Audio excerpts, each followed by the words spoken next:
لیکن ہماری زبانوں سے کیا ہو رہا ہے، ہم صرف آفر نہیں کر رہے ہیں، دھمکیاں ہم سے نہیں کر رہے ہیں، کیونکہ ہم نے رمضان کو وارننگ والا مہینہ سمجھا ہی نہیں، اور ہم نے صرف رمضان کو ایک روشن، ایک میٹھی چیز یا ایک ایسی چیز جس سے فائدہ اٹھایا جائے، اور اگر کوئی فائدہ نہیں اٹھاتا بس وہ زیادہ سے زیادہ بدنصیب شخص ہے جو ان آفر سے محروم ہو چکا۔ لیکن رمضان، آج آپ کو انشاءاللہ یہ چیز معلوم ہوگی کہ رمضان پہلا والا جو حصہ آفر کا بتایا گیا وہ نہیں ہے، بلکہ دوسرا والا حصہ ہے رمضان کا، جو آپ کو ریڈ نظر آئے گا، وارننگ والا ہوگا۔ اب آپ کو رمضان کا میں دوسرا رخ بتایا ہوں کہ رمضان صرف ایک خوشگوار مہینہ نہیں ہے، آفرز کے ساتھ آپ کو ہاؤسز اور لون، یہ راشن خوشگوار لگیں گے، لیکن آپ کا دھیان اس پر نہیں جائے گا، اس کے ساتھ ساتھ آپ کا دھیان پارٹ 2 جو حصہ میں نے بتایا وارننگ پر جائے گا۔ تو رمضان کا مہینہ ہمارے نزدیک صرف آفر کا مہینہ ہے، کہ جو محنت کرے ٹھیک، جو محنت نہ کرے کوئی مسئلہ نہیں، زیادہ تر نصیب ہے، بیوقوف ہے، فلاں فلاں ہے، یہ نہیں پایا، اور وہ اس کو ہم نے بڑا برا شخص نہیں سمجھا، اور ہماری زبانوں سے وہ آگے بھی نہیں نکلتے۔ اسی وجہ سے آپ حضرات نے رمضان کے بارے میں صرف ایک پازیٹیو چیز کو بتائی، ایک آفر والی چیز کو بتائی۔ اب میں رمضان کے بارے میں جو وارننگ سی ایم نے تفصیل کے اندر بتایا تھا نظام کے اندر کہ آپ کے ہاؤسز کو سلب کر لیا جائے گا، آپ کی تلاوت کر دیا جائے گا، فلاں فلاں کر لیا جائے گا، تو اب رمضان کے پارٹ 2 میں وہ وارننگز کون سے ہیں وہ میں آپ کو بتاؤں گا۔ اور یقین جانے اللہ کی قسم، اگر یہ جو وارننگز لگائے گئے تھے وہ اتنے ہلکے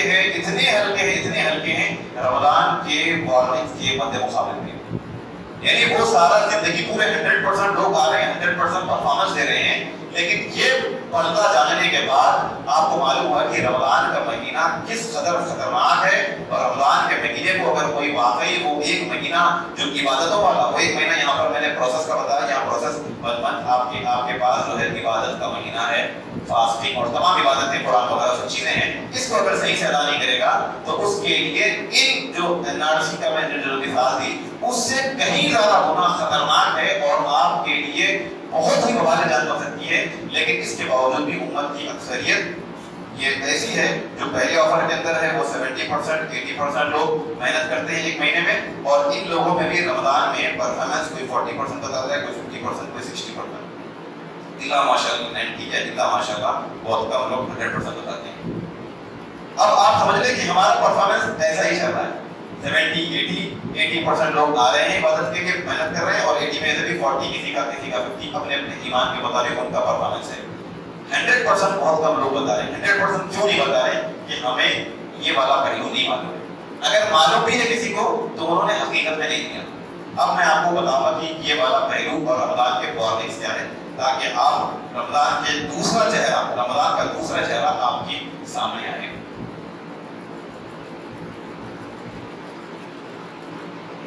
دوسرا چہرہ رمضان کا جو ہے وارننگز کا، اس کے لیے آپ کو بہت زیادہ وارننگز نہیں بتائے گئے، صرف 2 وارننگ بتائی گئی، اور یقین جانیں یہ 2 وارننگ انسان کی دنیا اور آخرت دونوں کو ہلاک کرنے کے لیے کافی ہے، دنیا اور آخرت دونوں کو ہلاک کرنے کے لیے یہ 2 وارننگ کافی ہے۔ یہ 2 وارننگ میں آپ حضرات کی خدمت میں حدیث کی تشریح، حدیث کی روشنی میں بتاؤں گا۔ ایک روایت جس کو جو ہے معجم الکبیر طبرانی کی روایت ہے، اور اسی طریقے سے اس روایت کو امام ابن شاہین رحمہ اللہ نے اپنی فضائل رمضان کے اندر اس کو ذکر کیا، اور علامہ البانی رحمہ اللہ نے اس کو صحیح ترغیب کے اندر نقل فرمایا، اور اس کے بہت سارے جو ہے سندیں بھی ہیں جو ترمذی وغیرہ کے اندر ہیں۔ یہ حدیث بتلانے سے پہلے آپ حضرات ان وارننگز کو جانتے ہیں، اور ایک حدیث آپ نے سنی ہوگی کہ جو نبی اور خطبات کے اندر خطبات سے آپ نے سنی ہوگی کہ نبی کریم صلی اللہ علیہ وسلم نے 3 بار سیڑھی پر چڑھی، پہلی سیڑھی پر، دوسری سیڑھی پر، تیسری سیڑھی پر، اور آپ نے آمین آمین آمین کہی۔ پھر جبرائیل السلام آئے تھے، وہاں پر انہوں نے کچھ کہا اور پھر آپ نے آمین کہی۔ یہ حدیث تقریباً لوگوں کو یاد ہے۔ اس حدیث میں جبرائیل علیہ السلام نے کیا بدعا کی تھی جو نبی صلی اللہ علیہ وسلم نے آمین کہا تھا، آپ مجھے بتائیے، اور میں جن لوگوں کو وہاں بتایا ہوں وہ لوگ نہ بولیں۔ جی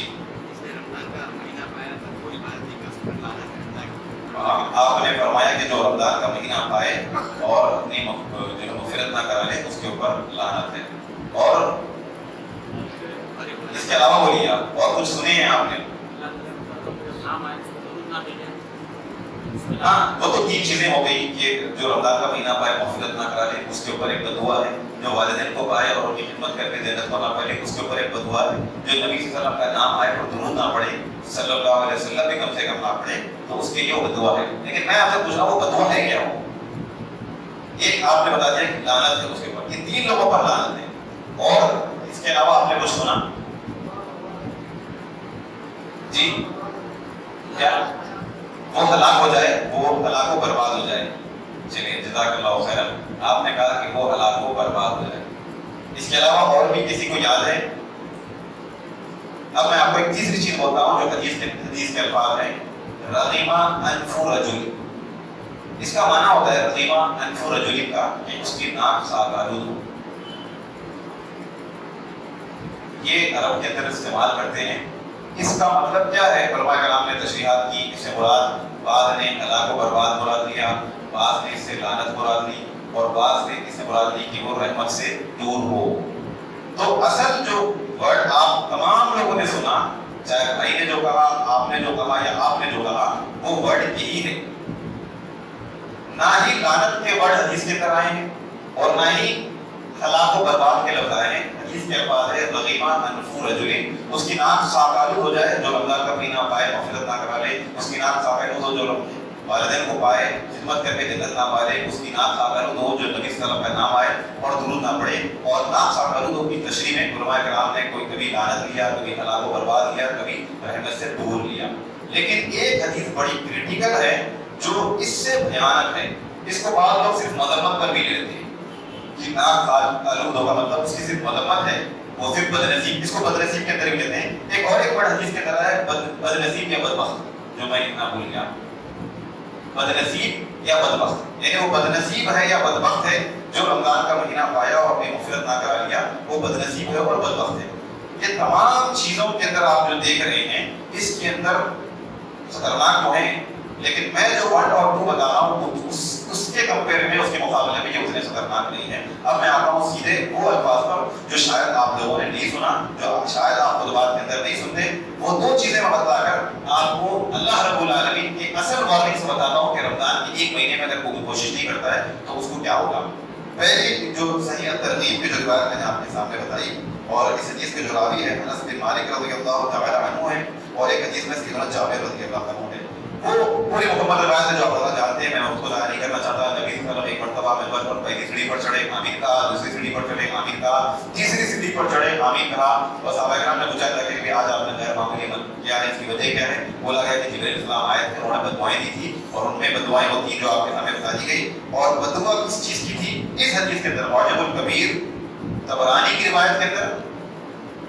اور اسی طریقے سے فضائل رمضان جو امام ابن شاہین کی کتاب ہے،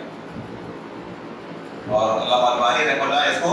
صحیح ترغیب کے اندر اس کو روایت کیا ہے، اور یہ بالکل صحیح اور حسن درجے کی روایت ہے، اس کے اوپر کسی کا اختلاف بھی نہیں ہے۔ وہ اس کے اندر الفاظ یہ آپ نے فرمایا کہ جس نے رمضان کا مہینہ پایا اور اپنی مغفرت نہیں کرا لیا، اور جو والدین کو پایا اور ان کی خدمت کر کے جنت نہیں پا لیا، اور جو نبی کا نام آیا اور درود نہ پڑھ کے اپنی مغفرت نہ کرا لیا، فدخل النار۔ یہ الفاظ آپ نے شاید پہلی بار سنے ہوں گے۔ یہ ہے اصل بات، اور دوسرے الفاظ ہے فأبعدہ اللہ۔ اب اس کے میں ترجمہ آپ کو بتا دیتا ہوں۔ فدخل النار کا ترجمہ ہے، جبرائیل نے فرمایا جو رمضان کا مہینہ پائے اور اپنی مغفرت نہ کرا لے،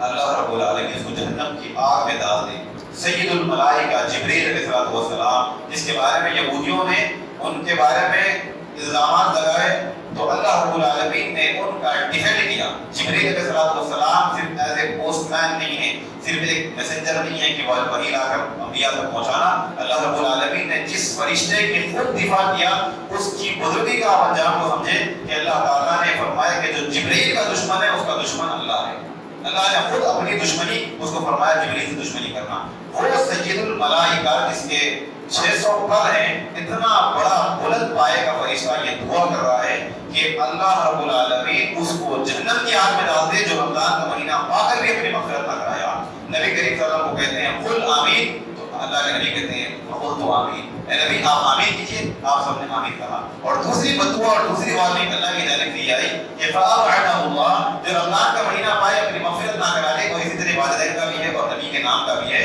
تو وہ اللہ کی رحمت، اس اللہ تعالیٰ اس کو اپنی رحمت سے دور کر دے۔ دنیا کے اندر اللہ کی رحمت سے دور ہونا یہ سب سے بڑی تباہی ہے، اور آخرت میں رب کی جہنم میں چلے جانا یہ سب سے بڑی تباہی ہے۔ فَمَنْ زُحْزِحَ عَنِ النَّارِ وَأُدْخِلَ الْجَنَّةَ، انسان کے یہاں کامیابی کے الگ الگ تصورات ہیں، بچے کو یہ بنا دینا، بچے کو وہاں بھجا دینا، یہاں سیٹ ہو جانا، لگژری لائف مل جانا۔ اللہ تعالیٰ نے کامیاب کا ایک نسخہ بتایا کہ فَمَنْ زُحْزِحَ عَنِ النَّارِ، جو جہنم کی آگ سے بچا لیا گیا اور جنت میں داخل کر دیا گیا، فقد فاز، یہ کامیابی، اس کامیابی کو سمجھنا ہے تم کو، فقد فاز یہ کامیابی ہے۔ اب آپ دیکھیں کتنی بڑی عظیم ناکامی اور نامرادی کہ جو شخص رمضان کا مہینہ پائے وہ فدخل النار اور فأبعدہ اللہ تعالیٰ اس کو اپنی رحمت سے دور کر دے۔ اب آپ رمضان کے بارے میں کیا جو رائے رکھتے ہیں اب بتائیے مجھے، یہ دو کو سامنے رکھتے ہیں، بتائیے آپ۔ کسی بھی عمل کے اندر لاپرواہی نہیں کرنی چاہیے، اور اس کے اندر ہمارا کتنے فیصد لوگ آنا چاہیے محنت کرنے کے لیے؟ 100%، جو سیکنڈ والا۔ اور پرفارمنس کتنا بتانا چاہیے؟ 100% آپ کا پرفارمنس بتانا چاہیے، لیکن اس کے باوجود بھی امت کی اکثریت یا ہم سے بھی کوتاہیاں ہوتی ہیں، پرفارمنس میں ہم کبھی 70 80 40 ہو جاتے ہیں، اور 100% بھی لوگ نہیں آتے، 70 80% لوگ آتے ہیں۔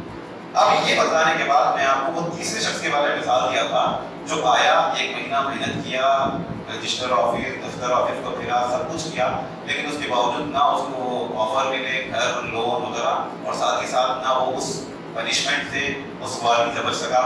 اس کو سٹیزنشپ بھی لے لی گئی، اس کو گھر سے بھی جلا وطن کر دیا گیا۔ یہ بھی اس سے بھی ناکام ہونے والا، وہ تو ہلاک ہو گیا نو ڈاؤٹ، لیکن اس نے تو پرفارمنس بتا کر بھی جو ہے محنت کر کے بھی یہ خسارے میں ہو گیا، لیکن ان لوگوں میں آ گیا جو مصیبت کے اندر ہیں۔ اب میں وہ تیسرے قسم کے لوگوں کے بارے میں بتانا چاہتا ہوں، تیسرے نمبر کے، جنہوں نے اس کے لیے پورا ایک مہینہ دوڑ کی، بھاگ دوڑ کی، محنتیں کی، اس کے باوجود نہ ایک پہلو جو آپ نے دیکھا رمضان کا، مغفرت کا، رحمت کا، ٹریننگ کا، نہ اس کو یہ ملے اور نہ ہی وہ اس سے بچ سکا، وہ فدخل النار کے اندر بھی چلا گیا، اور فأبعدہ اللہ، دنیا میں رب کی رحمت سے بھی وہ دور ہو گیا۔ اب وہ تیسرے قسم کے محنت کرنے کے باوجود بھی یہ بھی اس سے بھی نہیں بچ سکا اور آفر بھی نہیں ملے، وہ کون لوگ ہیں؟ وہ لوگ ہیں جو آپ کو میں بتایا تھا کہ مثال کہ وہاں پر وہ رجسٹر آفس جا رہا ہے، محنت کر رہا ہے، پھر بھی اس کو کیوں نہیں ملا وہاں پر، پھر بھی اس کی سٹیزنشپ کیوں چھین لی گئی؟ اس وجہ سے کہ ہو سکتا ہے کہ وہ وہاں پر کوئی کرپشن کے اندر مبتلا تھا، اس نے محنت کی، سوال اٹھا، سب کچھ آیا، ٹائم پہ ٹھہرا، لیکن ہو سکتا ہے کسی کو رشوت دینے کی کوشش کی، جس کی وجہ سے اس کو پکڑ لیا گیا اور اس کی محنت کو ضائع کر دیا گیا۔ ہو سکتا ہے کہ اس کے پرفارمنس میں کہیں نہ کہیں کمی تھی، ہو سکتا ہے کہ وہ وہاں پر کچھ ایسی کسی کو گالی دے دے، کسی کو ایسی چیز کر دے جس سے اس کی پوری محنت کو ضائع کر کے پھینک دیا گیا، اس کے صرف اس جرم کو اٹھا کر اس کو عربی آفر بھی نہیں دیا گیا اور اس کو اس وارننگ کے اندر مبتلا کر دیا گیا۔ ایسے ہی معاملہ رمضان کے اندر بھی کچھ لوگوں کا ہے جو پوری محنت کرتے ہیں، اس کے باوجود بھی نہ آفر ملتے ہیں، مغفرت ہوتی ہے، رحمت ہوتی ہے، نہ برکات سے مستفید ہوتے ہیں، الٹا وہ فدخل النار اور فأبعدہ اللہ، نبی صلی اللہ علیہ وسلم کی جبریل کی بدعا میں آ جاتے ہیں۔ وہ کرپشن ہے جس کی وجہ سے ہم ایک مہینہ عبادت، قیام اللیل، روزہ سب کچھ کرتے ہیں قرآن کی طرح، لیکن ہمارے پاس کرپشن آ جاتا ہے، ہمارے پاس جو ہے کرنے میں، پرفارمنس میں کچھ کرپشن چپک جاتا ہے، جس کی وجہ سے ہم محنت کرنے کے بعد بھی ان دو کے مستحق ہو جاتے ہیں اور اس آفر سے جو ہے محروم ہو جاتے ہیں۔ اب ہمیں اس کرپشن کی فکر کرنی چاہیے، وہ کرپشن ہے کیا، وہ انشاءاللہ وہ کرپشن سمجھ کے آج کی اس کلاس کو ہم ختم کر دیں گے، کیونکہ کلاس کو مکمل کرنا مقصد تھا، کیونکہ طویل ہو گئی ایک دن میں اگر ہمارے بقیہ رمضان میں ہم نے پچھلے جو رمضان گزرے ہیں اس سے ہمارا صحیح معنوں میں رمضان اگر یہاں سے گزر جائے تو ہمارے لیے شاید یہ کامیاب ہے، یہ 1 گھنٹہ یا 1.5 گھنٹہ بیٹھنا۔ تو میں سمجھتا ہوں کہ آپ اس پہ جو ہے تھوڑا سا مجھے رعایت دیں گے۔ تو اب میں آپ کو کرپشن بتانے لگا ہوں کہ وہ کیا ہے۔ اچھا، کرپشن سے پہلے آپ فدخل النار اور فأبعدہ اللہ کو سمجھ لیں، اس کے بعد آپ کو کرپشن کیا ہے وہ سمجھیں گے، پھر کرپشن سے بچنے کے لیے آپ اور ہم کو کتنی کوشش کرنی چاہیے۔ وہ شخص کے بارے میں ہم بات نہیں کریں گے کہ جو وارننگ اور تمام چیزیں دیکھ کر سو گیا، وہ تمام چیزیں دیکھنے کے بعد عبادت نہیں کیا، مغفرت نہیں کیا، قیام اللیل میں نہیں کرا، روزے نہیں رہا، ہم اس کی تو بات بھی نہیں کریں گے، وہ تو لازماً گیا کام سے۔ لیکن ہم اور آپ وہ ان لوگوں میں ہیں جو عبادت کرتے ہیں، محنتیں کرتے ہیں، لیکن کیا کہیں کہیں نہ کہیں نادانستہ طور پر ہم یہ تیسرے طبقے میں تو نہیں آ جا رہے کہ محنتیں بھی کر رہے ہیں اور جو روزہ نہیں کر رہا اس کو بول رہے ہیں کہ دیکھو کتنا نالاک شخص ہے، اتنا بدنصیب شخص ہے، جو قیام اللیل نہیں پڑھا اس کو آپ تانے دے رہے ہیں، جو قرآن نہیں پڑھا اس کو تانے دے رہے ہیں، اور آپ قرآن پڑھ رہے ہیں قیام اللیل کر رہے ہیں، لیکن آپ یہ تانے دیتے دیتے آپ کے پاس کب کرپشن آ گیا آپ کو پتہ بھی نہیں چلا، آپ بھی اسی کے سب میں ٹھہر گئے اور وہ آپ کو یوں دیکھ کر کہہ رہا ہے کہ میں تو کچھ کام نہیں کر رہا، محنت نہیں کر رہا، میں اس پوزیشن پہ آ گیا، میں ایک بددعاؤں کے اندر آ گیا، تو محنت کر کے کیوں آیا یہاں پر، کیوں محنت کر کے آیا؟ تو کہیں ہم نادانستہ طور پر انجانے طور پر تیسرے طبقے میں نہ جائیں، اسی لیے ہم کو سب سے پہلے فدخل النار اور فقعد اللہ کو سمجھنا پڑے گا کہ اچھا یہاں پر بعض لوگ یہ سمجھتے ہیں کہ جبرائیل کی بددعا تھی، نبی کی آمین تھی، حال تو ایسے ہی ہے، لیکن یہاں پر دونوں کی بددعا شمار کی جائے گی۔ جب ہم دعا قنوت کے اندر امام صاحب کہتے ہیں کہ اللہم اہدنا فیمن ہدیت، تو آپ کیا کہتے ہیں؟ آمین کہتے ہیں۔ تو آپ یہ دعا نہیں کر رہے کہ اللہ مجھے ہدایت دے، آپ قنوت نازلہ پڑھتے ہیں امام صاحب کہ جو ہے وزلزل اقدامهم وانزل بهم بأسك الذي لا ترد عن القوم المجرمین، اللہ تعالیٰ ان کے صفوں کو زلزلے پیدا کر دے، اضطراب کو پیدا کر دے، ان کی جو ہے صفوں میں اللہ تعالیٰ ان پر عذاب نازل فرمائے، جو بھی چیزیں ہم قنوت نازلہ کے اندر بدعا کرتے ہیں، کیا اس بدعا سے صرف امام صاحب بدعا کرتے ہیں اور آپ صرف آمین کہہ رہے ہیں؟ آپ کو بدعا نہیں دے رہے، آپ بھی بدعا دے رہے ہیں، آپ اس کی آمین کی تائید کر رہے ہیں، اس بات ہے کہ میں بھی اس بدعا سے مختلف ہوں۔ تو مطلب یہ ہوا کہ جبرائیل نے فدخل النار کہا تو نبی صلی اللہ علیہ وسلم بھی کہہ رہے ہیں کہ فدخل النار، واقعی میں آپ کا آمین کہہ رہے ہیں، اس بات کی دلیل ہے کہ آپ بھی بدعا کر رہے ہیں۔ تو یہاں پر دو عظیم لوگوں کی بدعا ہے، رمضان کا مہینہ پانے کے بعد یا دیگر دو چیزیں پانے کے بعد اس کے وہ کام نہیں کیا، وہ دو عظیم لوگ، ایک سید الملائکہ ہے اور ایک سید الانبیاء ہے، دونوں بھی سید ہے، دونوں بھی سردار ہے، ایک فرشتوں کا سردار ہے اور ایک انبیاء کا سردار ہے۔ فرشتوں کا وہ سردار جس کے بارے میں جو یہودیوں نے الزام لگایا خود اللہ نے ڈیفینڈ کیا، اور نبی صلی اللہ علیہ وسلم کے بارے میں طائف میں آپ کو مارا گیا، اللہ تعالیٰ نے فرشتوں کو نازل فرما دیا۔ تو دونوں بھی سید اللہ کے جو چہیتے لوگ ہیں، اب ان کی بددعا کا اثر کیا ہوتا ہے وہ میں آپ کو بتا کے پھر اس پر آتا ہوں، پھر اس کے بعد ہم انشاءاللہ کرپشن پر گفتگو کریں گے۔ آپ میں سے کوئی بتائے کہ نبی کریم صلی اللہ علیہ وسلم اپنی زندگی میں دعائیں زیادہ کرتے تھے یا بددعائیں زیادہ دیتے تھے؟ دعائیں زیادہ کرتے تھے، کیونکہ قرآن مجید میں وما ارسلناک الا رحمۃ للعالمین، ہم نے نبی صلی اللہ علیہ وسلم کو رحمۃ للعالمین بنا کر بھیجا گیا، اور آپ مثالیں بے پناہ آپ مثالیں پائیں گے حدیث کے اندر کہ آپ علیہ السلام کو جو 13 سال کی دوڑ تھا مکی، آپ کو کتنی تکلیفیں دی گئی، صرف صبر کے تلقین، صرف صبر کے تلقین۔ خباب بن ارد کو انگاروں پر لٹایا گیا، ان کے انگارے ان کے پیٹ کے اندر بے بس ہو گئے، کہنے لگے کہ اللہ کے نبی اللہ کی مدد کب آئے گی؟ اللہ کے نبی دلاسا دے رہے ہیں کہ صبر کرو، ابھی تم پر وہ دن نہیں ہے جو پہلے والوں پر آئے تھے۔ بلال حضرتوں کو مارا جا رہا ہے، ان کو جو ہے گھسیٹا جا رہا ہے، وہاں پر بھی نصیحت ہے صبر کی۔ نبی صلی اللہ علیہ وسلم ایسا نہیں کہ آپ کے اصحاب کو تکلیفیں دیں، آپ کو تکلیفیں نہیں دی گئی، آپ کو بھی بے پناہ تکلیفیں دی گئی، آپ کے اوپر جو ہے ان کی موجڑی لا کر ڈالی گئی، آپ جب نکلتے تو کانٹے بچھا دیا کرتے تھے، آپ کے کھانوں میں غلاظت ڈالی جاتی تھی، آپ کے اوپر طرح طرح کی چیزیں پھینکی جاتی تھی، اور آپ علیہ السلام کے اوپر تھوکا جاتا تھا، آپ کو مجنون بولا جاتا تھا، آپ کو پاگل بولا جاتا تھا، طرح طرح کی اذیتیں۔ اور سب سے بڑی مثال طائف کی آپ کے سامنے ہونی چاہیے کہ کس قدر طائف میں آپ علیہ السلام کو جو ہے ذلیل کرنے کی کوشش کی، لیکن ورفعنا لک ذکرک، اللہ تعالیٰ نے آپ کا مقام بلند فرمایا، وہاں پر آپ کو مارا بھی گیا، وہاں پر آپ کو تانے بھی مارے گئے، آپ کو وہاں پر ذلیل کرنے کی کوشش بھی کی گئی، اس کے باوجود بھی فرشتہ بھی اتر آیا کہ ہم ان دونوں پہاڑوں کے اندر اس بستی کو پیس دیں گے۔ پہاڑوں کا فرشتہ آیا تھا جبرائیل کے ساتھ، لیکن وہاں پر بھی اپنی ذات کے اعتبار سے آپ کو لہو لہان کرنے پر بھی آپ وہ تو چھوڑ دیں کہ آپ علیہ السلام کے گلے میں ایک مرتبہ کپڑا ڈال کر کھینچ دیا گیا جس کی وجہ سے آپ کو نشان موٹا آ گیا، لیکن جب آپ دیکھتے ہیں تو مسکراتے ہیں، یہ آپ کے اخلاق کے حسنات ہیں کہ آپ مسکراتے ہیں، یہ تو چھوٹی چھوٹی چیز تھی، لیکن آپ علیہ السلام کی مثال طائف والی آپ کو آپ کی ہسٹری کے اندر نہیں ملی کہ آپ کی صبر کا پیمانہ کتنا بلند تھا کہ اتنی تکلیفیں دینے کے باوجود بھی آپ علیہ السلام نے یہ دعا کی کہ میں اللہ تعالیٰ سے حسن اللہ رکھتا ہوں کہ ان کی نسلوں سے اللہ تعالیٰ توحید کو موحدین کی جماعت کو نکالے گا۔ وہاں پر بھی آپ نے بددعائیں دی، بہت کم ایسے مواقع ہیں جس میں افضل نے بددعائیں دی، وہ مواقع بھی آپ کی خدمت میں رکھ دیتا ہوں کہ ایک موقع تھا 70 قرہ کو قتل کر دیا گیا، شہید کر دیا گیا دھوکے سے دلا کر، وہاں آپ نے بددعائیں دی۔ دوسرا، نبی صلی اللہ علیہ وسلم پر اونٹ کی موجڑی ڈالی گئی، بچے ڈالی گئی، یہ کچھ اور بھی ہو سکتے ہیں، مواقع ہو سکتے ہیں، لیکن میں بات طویل نہ کرتے ہوئے کم ایسے مواقع بتا رہا ہوں جس میں آپ علیہ السلام نے بددعائیں دی۔ میں صرف اس دو پر ہی ڈسکس کروں گا۔ پہلی، آپ علیہ السلام نے یہاں کیوں بددعائیں دی تھی؟ وہ اس وجہ سے بد دعائیں دی تھی کہ آپ علیہ السلام کو جب کچھ لوگ آئے تھے اور کہنے لگے کہ اسلام قبول کریں گے، آپ ہمارے پاس علماء دین کو بھیجیں، قراء کو بھیجیں، حافظ قرآن کو بھیجیں تاکہ وہ ہماری مجلسوں کے اندر سدھاریں۔ انہوں نے پیشکش کی کہ آپ کچھ لوگوں کو بھیجیں جو ہمارے ساتھ دین سکھائیں۔ آپ علیہ السلام چن کر قراء کو، علماء کو، حفاظ کو، چنندہ لوگوں کو، اللہ کے محبوب ترین لوگوں کو آپ نے چنا۔ وہ لگ شکل ہے کہ ہمارے نزدیک ان کی کوئی حیثیت نہیں ہے، قراء کی ہمارے نزدیک کوئی حیثیت نہیں ہے، لیکن اللہ اور اس کے رسول کے نزدیک اتنی اہمیت ہے کہ آپ علیہ السلام نے انہی لوگوں کو چن کر بھیجا کہ ان کو جو ہے دعوت و تبلیغ کرو، یہ بڑے اچھے سے سمجھائیں گے۔ راستے میں ان کو قتل کر دیا گیا، تیر برسائے گئے، شہید کر دیا گیا۔ نبی صلی اللہ علیہ وسلم کو جب جبرائیل علیہ السلام نے آ کر بتایا، آپ علیہ السلام اتنا رنج ہوا، اتنی تکلیف ہوئی، اتنا غم ہوا کہ ایک مہینہ آپ نے قنوت نازلہ کی، ایک مہینہ ہم کو ہر نماز میں، فرض نماز میں بددعائیں کرتے رہے، اللہ ہم کو غارت کرے، اللہ ہم کو برباد کرے، اللہ ہم کو برباد کرے۔ جب خطبے آئی تھی نبی کی فزیکل پر خون لہو لہان کر دیا گیا، زبان سے بددعا نہیں نکلی، لیکن اللہ والے لوگ جو جن کو قراء اللہ والے کہا جاتا ہے کہ اللہ والے لوگ ہیں، حقیقت اولیاء اللہ یہ قراء ہوتے ہیں، علماء ہوتے ہیں، ان کو جب شہید کر دیا گیا کیونکہ یہ اللہ کے دین کے جو ہے نشر و اشاعت کرنے والے تھے، جہاں اللہ کے دین کی جو ہے نقصان ہوا تب نبی صلی اللہ علیہ وسلم کے جو ہے دل بھر گیا اور آپ نے ایک مہینہ بددعائیں کی۔ اور دوسرا موقع تھا، آپ علیہ السلام مکے میں تھے، نماز پڑھ رہے تھے اور آپ کے اوپر اونٹ کی اونجڑی بچے دانی ڈال دی گئی، تب آپ نے بددعا دی۔ اب آپ کہیں گے بھائی یہاں تو 70 قرآن ہے، اسی وجہ سے آپ نے بددعا دی، لیکن یہاں پر ذات کے اوپر کیوں بددعائیں دیتی ہیں؟ کیا آپ کو طائف میں اعلان کر جائے گا تب بھی بددعائیں دی؟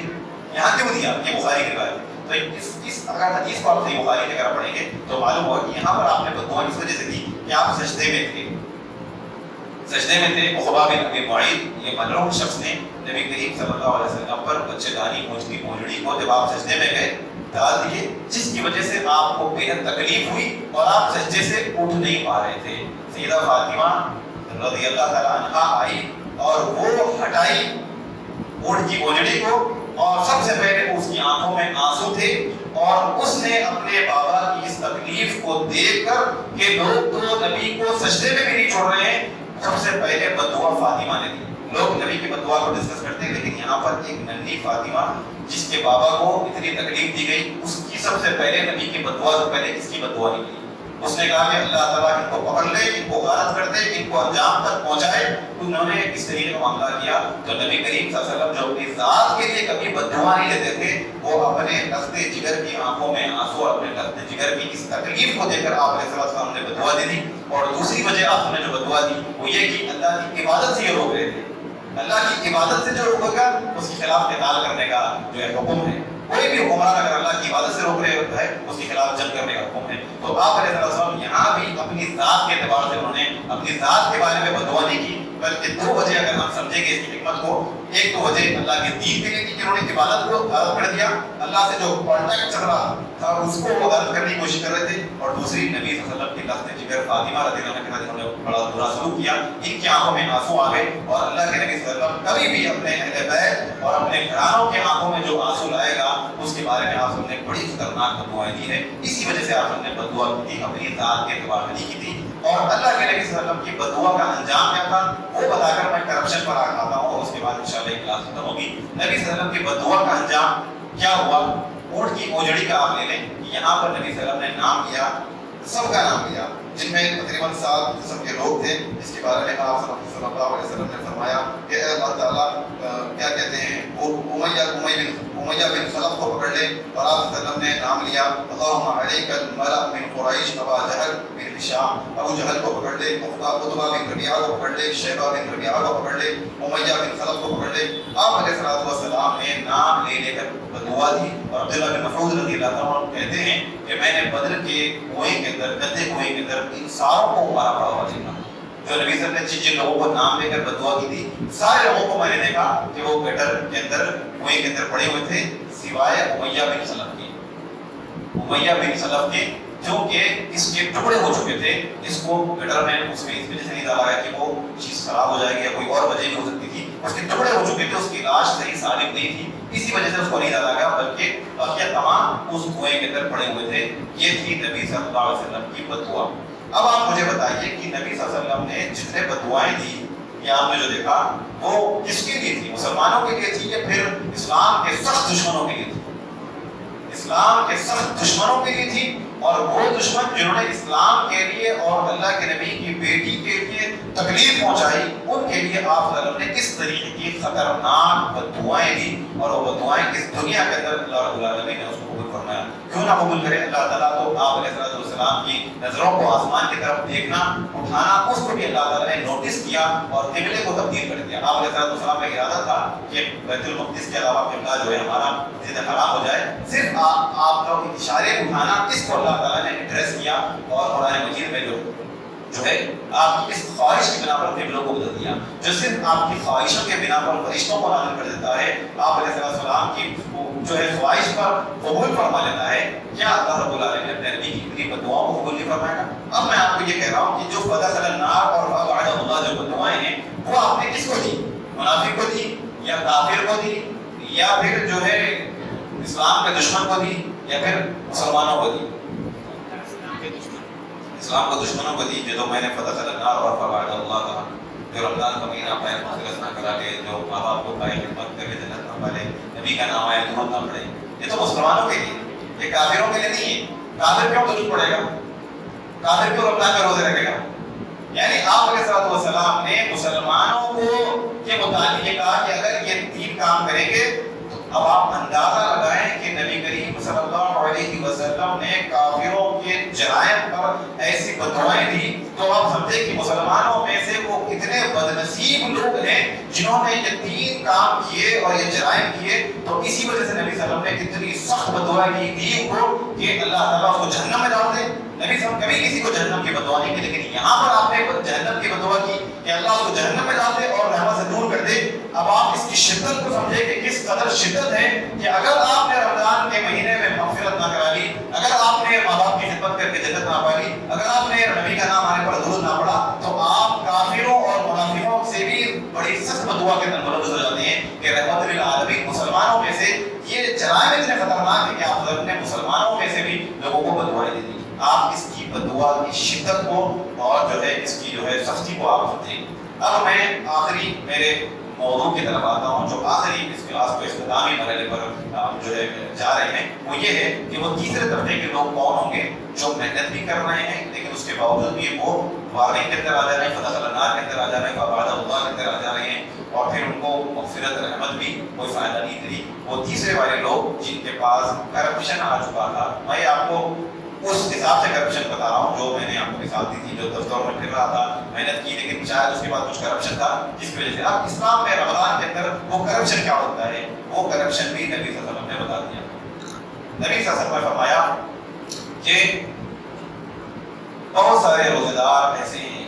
رب صائم لیس له من صیامه الا الجوع ورب قائم لیس له من صیامه الا السحر۔ بہت سارے روزے دار ایسے ہیں جو پورا مہینہ روزے رہتے ہیں، پورا مہینہ قیام اللیل کرتے ہیں، لیکن ان کو صرف بھوک پیاس کے علاوہ کچھ نہیں ملتا، ان کو صرف راتوں میں جاگنے کے علاوہ کچھ بھی نہیں ملتا۔ بینیفٹ سے محروم ہو گئے۔ اب ظاہر سی بات ہے جب رمضان میں مغفرت نہیں ہوئی، بینیفٹ نہیں ملے، تو پھر بددعا کے اندر بھی آ جائیں گے۔ یہی تھے وہ تیسرے والے لوگ جن کا ایک کرپشن سب سے پہلا کرپشن تھا کہ وہ رمضان کے روزے بھی رہے اور انہوں نے قیام اللیل بھی کیا، لیکن کرپشن ان کے ساتھ تھا جس کی وجہ سے ان کو اس کا بھوک پیاس کے علاوہ اور جاگنے کے علاوہ کچھ نہیں ملا۔ اور وہ کرپشن کیا تھا؟ وہ آپ نے ایک اور حدیث اندر فرمایا، من لم يدع قول الزور والعمل به فليس لله حاجة في ان يدع طعامه وشرابه۔ ابن ماجہ ابو داؤد کی صحیح ترغیب کی روایت، آپ نے فرمایا جو شخص جھوٹ بولنا اور اس پر عمل کرنا نہ چھوڑے، اللہ کو اس کے بھوکے پیاسے رہنے کی کوئی ضرورت نہیں ہے۔ آپ حضرت نے اصول بتا دیا کہ جھوٹ برائیوں کی جڑ ہے، لیکن جھوٹ سے بڑے گناہ اور جھوٹ کے نچلے گناہ وہ سارے گناہوں کو یہ احاطہ کیا ہوا ہے، کیونکہ آپ نے فرمایا بہت سارے روزے دار روزے بھی رہتے ہیں لیکن ان کو صرف بھوک پیاس کے علاوہ کچھ نہیں ملتا۔ اسی طریقے سے صحیح ابن خزیمہ کی غالباً ایک روایت ہے، جابر بن عبداللہ فرماتے ہیں کہ وہ فرماتے ہیں کہ اذا صمت فلیصم، جب تم روزہ رہو تو تمہارا کان بھی روزہ رہنا چاہیے، تمہارے آنکھ بھی روزہ رہنا چاہیے اور تمہاری زبان بھی روزہ رہنا چاہیے۔ کیوں؟ اس وجہ سے کہ جب اور تم روزے سے ہو تو تمہارے ماتحتوں کے ساتھ تم ظلم نہیں کرنا اور پرسکون پرگزار تمہارا روزہ جانا، اور فرمایا ولا تجعل یوم فطری کا وصومی کا ثواب، ہرگز جابر بن عبداللہ کہتے ہیں ہرگز تمہارے عام دنوں کی غفلت والی زندگی پر رمضان کے دن سیم نہیں گزرنا۔ مطلب یہ ہے کہ تم آنکھ سے جو گناہ کرتے تھے فون کے اندر دیکھتے ہوئے یا کسی بھی طور پر تم گناہ میں ملوث تھے، ہرگز رمضان کے اندر تم یہ نہیں کرنا. اور تم اگر آنکھوں کے گناہوں کے اندر ملوث تھے یا کانوں کے اندر لوگوں کی غیبتیں سننا، لوگوں کی جاسوسی کرنا، اس کے اندر ملوث تھے، تو ہرگز تم رمضان میں یہ کام نہیں کرنا. اور اگر تم زبان پہ گناہ کرتے تھے، جھوٹ بولنا، گالی دینا، بکواس کرنا، لڑائی جھگڑا کرنا، تو ہرگز تم رمضان میں نہیں کرنا. اگر آپ نے یہ کرپشن کیے، آپ نے زبان سے جتنے بھی گناہ کیے، اگر یہ آپ کرپشن کے اندر ملوث ہے، تو آپ محنت کرنے کے باوجود بھی آپ کو یہ آفر سے بھی محروم ہو جائیں گے اور آپ اس سے بھی محروم ہو جائیں گے. اور آخری ایک چیز بچ گئی، اگر یہ مغفرت ہو گیا کہ آپ نے فرمایا کہ مغفرت نہ کرا لیں، تو مغفرت کس ذرائع سے کی جاتی ہے؟ کرپشن بھی دیکھ لیا، یہ میں بھول گیا تھا. اگر آپ کہیں تو یہ میں ٹاپک کروں گا، ورنہ پھر کلوز کر دوں گا. اگر آپ چاہتے ہیں تو، کیونکہ وقت زیادہ ہو چکا ہے، تو میں آپ کی وقت کو بھی جو ہے نظر انداز نہیں کر سکتا. 10 منٹ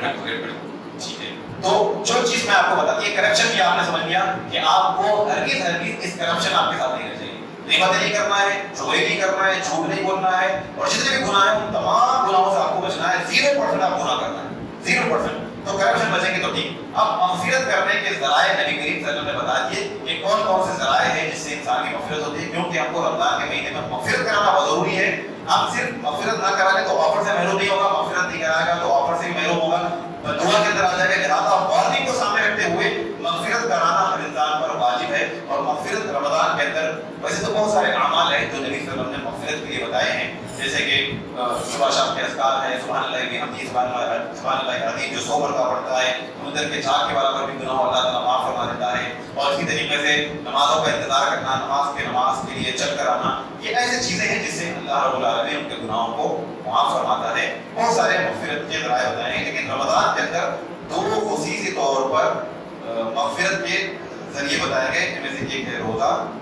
اور دوسرا ہے قیام اللیل. کیونکہ دونوں کے بارے میں حدیث ہے، من صام رمضان ایمانا واحتسابا غفر له ما تقدم من ذنبه، من قام رمضان ایمانا واحتسابا غفر له ما تقدم من ذنبه. جو رمضان کا روزہ ایمان اور احتساب کے اندر رکھے، اس کی مغفرت مل جائے گی، اس کی گزشتہ گناہ معاف کر دیے جائیں گے. جو قیام اللیل جو ہے ایمان کے ساتھ اور احتساب کے ساتھ، ثواب کی امید کے ساتھ کرے، اس کے گزشتہ گناہ معاف ہو جاتے ہیں. تو آپ روزہ بھی رہتے ہیں اور قیام اللیل بھی رہتے ہیں، پھر بھی آپ اس کی زد میں آ جاتے ہیں کہ آپ کو بھوک پیاس اور جاگنے کے علاوہ کچھ نہیں ملتا، کیونکہ آپ کے پاس کرپشن آ چکا تھا. تو لہٰذا ایمان اور ثواب کی امید، یہ 2 چیزیں اس کے اندر بتائی گئی کہ اللہ کی ذات ثواب کی امید اور ایمان کے ساتھ کہ اللہ جنت دے گا، وغیرہ مغفرت نہیں ہوگی، جہنم دے گا. اس طور پر آپ اپنے روزے کو سدھاریں، روزے کو احتیاط کریں اور قیام اللیل بھی ایسے پڑھیں. آپ فارمیلٹی کے لیے نہ پڑھیں جہاں اچھی آواز ہے وہاں بھاگ رہے ہیں. آپ شدت کے ساتھ، اللہ سے خوف کے ساتھ، اس طریقے سے کہ اللہ ہم کو دیکھ رہا ہے، اس طریقے سے اگر آپ روزہ اور قیام اللیل پر زیادہ برکت کریں گے، اس کو گناہوں سے پاک کریں گے، تو پھر آپ کی مغفرت ہو سکتی ہے. ابو ہریرہ رضی اللہ عنہ کے بارے میں آتا ہے کہ جب وہ روزے رہتے تھے تو وہ مسجدوں میں بیٹھ جاتے تھے اور مسجدوں میں بیٹھ کر وہ کہتے تھے کہ ہم اپنے روزوں کو پاک کر رہے ہیں. یعنی وہ قرآن کی تلاوت، وہ ذکر و اذکار اور اس چیزوں کے اندر رہتے تھے تاکہ ان کے روزے پاک ہو. جب روزے پاک ہوں گے، قیام اللیل پاک ہوگی تو مغفرت ہوگی، اور جب مغفرت ہوگی تو فدخل النار فأبعده الله، دعا سے بچیں گے اور آفر بھی ملیں گے. اور اللہ رب العالمین یہی چاہ رہا ہے کہ رمضان کا مہینہ آپ کی زندگی میں مغفرت کو لائے. اور یہ اس طریقے کہ اگر آپ رمضان میں کوشش کریں گے، جو سب آپ نے کہا کہ غفلت کا ٹریکنگ کا مہینہ، اب وہ میں آپ کو مکمل کر رہا ہوں کہ جو زندگی آپ کی غفلت والی چل رہی تھی، اللہ تعالیٰ نے 1 مہینہ رمضان کا بھیجا اور اس کے اندر بڑی سختیاں لگا دی، جہنم کی آگ کی دھمکیاں دے دی، آفر بھی کیے گئے. انسان یا تو شوق سے کرتا ہے نعمتوں کے، یا کسی کے خوف سے کرتا ہے. اللہ تعالیٰ نے رمضان میں دونوں چیزوں کو ڈال دی، خوف بھی ڈال دیا اور شوق بھی ڈال دیا. تو یہاں اللہ تعالیٰ ان کو محنت کرنے کا عادی بنا رہا ہے. جب یہاں اس کی دائمی زندگی چل رہی تھی اور محنت کر رہا تھا، تب جب یہاں سے نکلے گا تو اس کے اندر یہ پورا مکمل کرنے کے بعد کیا پیدا ہو جائے اس کے اندر؟ یا الذین آمنوا کا مقصد میں آپ کو کنکلوژن پر لا رہا ہوں. یا الذین آمنوا کتب علیکم الصیام، لوگوں جو ایمان لائے ہو تو پر روزے فرض کر دیے جس طریقے سے پہلے والوں پر کیا گیا. اس کا مقصد کیا ہے؟ لعلکم تتقون. وجہ کیا ہے کہ ہم محنت بھی کر رہے ہیں، تقوی بھی پیدا نہیں ہو رہا ہے. رمضان سے نکلتے شوال میں فجر کی نماز میں ظہر کی نماز جماعت سے چھوٹ رہی ہے، کاروبار کے اندر مصروف ہو گئے، گالی گلوچ شروع ہو گیا، غیبتیں شروع ہو گئے. یہ تمام چیزیں ہمارا تقویٰ کتنا لگڑا ہو چکا ہے، کتنا پنکچر تقویٰ ہو چکا ہے کہ رمضان کے بعد ہی ہمیں جو ہے توفیق نہیں کر رہی. رمضان کے بعد ہی یہی چیز بتائیے کہ آپ نے رمضان میں تماشا کیا، آپ نے رمضان میں کھلے تماشا کیا اور آپ کی مغفرت نہیں ہوئی، اور آپ ڈر جائیں اللہ سے، میں اور آپ کہ کہیں ہم فدخل النار اور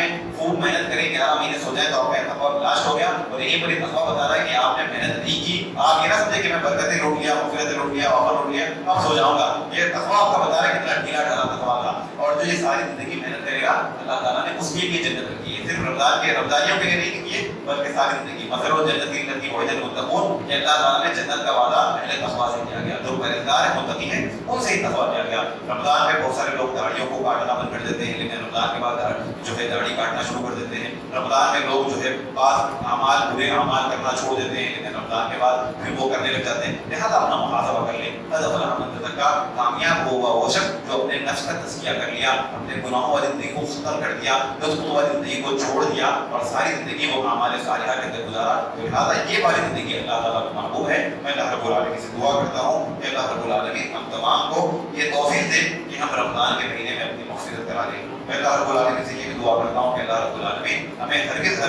اس بدعا کے اندر شامل نہ کرنا جو نبی صلی اللہ علیہ وسلم نے فرمایا کہ جو مغفرت نہ کرائے وہ جہنم کی آگ میں جائے اور اللہ کی رحمت سے دور ہو. اللہ ہمیں اس بدعا سے بچائے. اللہ تعالیٰ ہمیں نیک اعمال صالحہ کرنے کی توفیق عطا فرمائے. آمین. سبحانک اللہم وبحمدک, اشہد ان لا الہ الا انت, استغفرک واتوب الیک.